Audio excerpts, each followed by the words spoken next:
Here we're going to tie a midge called the Herter's bastard midge. First thing we're going to do is just start our thread. I'm going to take it about halfway down the hook. The next thing to do is to tie in the tail. For this we're going to use a piece of Mallard flank. And I want the tail to be about the length of the body. I'm going to use 3-4 strands of Mallard flank. This is going to be a trailing shuck of sorts. It's not just really a tail, it's more of the shuck. I'm going to leave that just hanging off the back of the fly. I'm going to take my thread most of the way forward. I'm going to stop just short.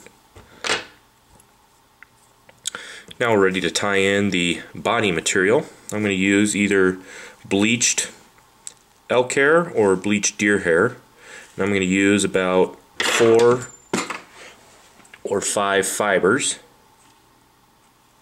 And I want the tips to be as even as possible. Instead of putting these in a hair stacker, I just manually use my fingers. And I'm going to tie this in so that the fibers face backwards. I want these fibers to be,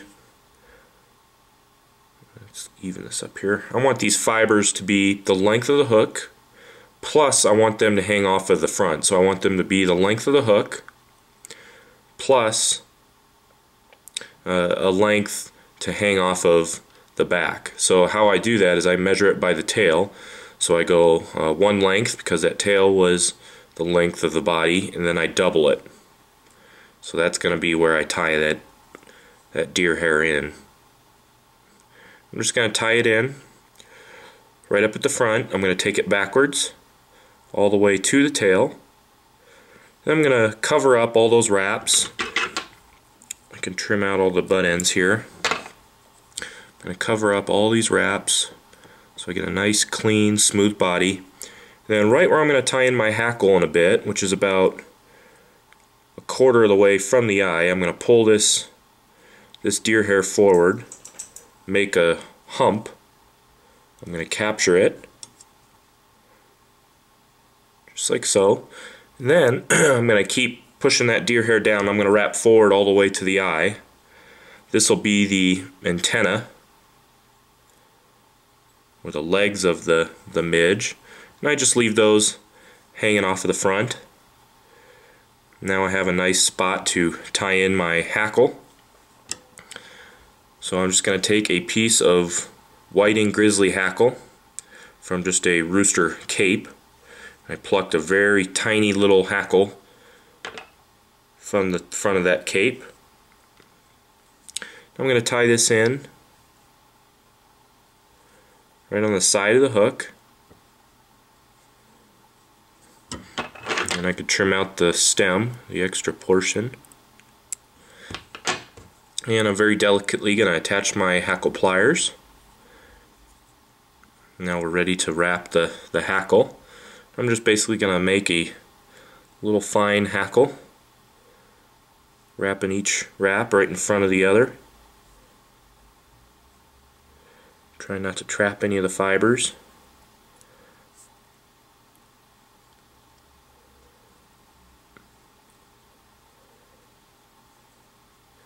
And once I get to the head here, I'm going to stop and capture that little hackle.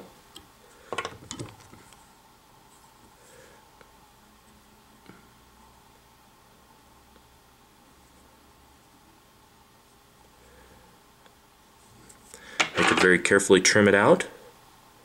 I use a fine tipped micro scissor here to get in there as close as I can.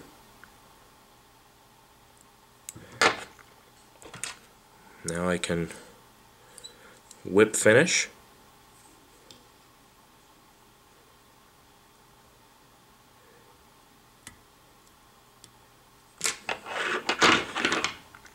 And on this fly I might have made the antenna just a hair too long. I probably would have liked them a little bit shorter, but it'll do the trick. And that's all there is to the Herter's bastard midge. Great little emerging fly. good on our tailwaters here in Colorado.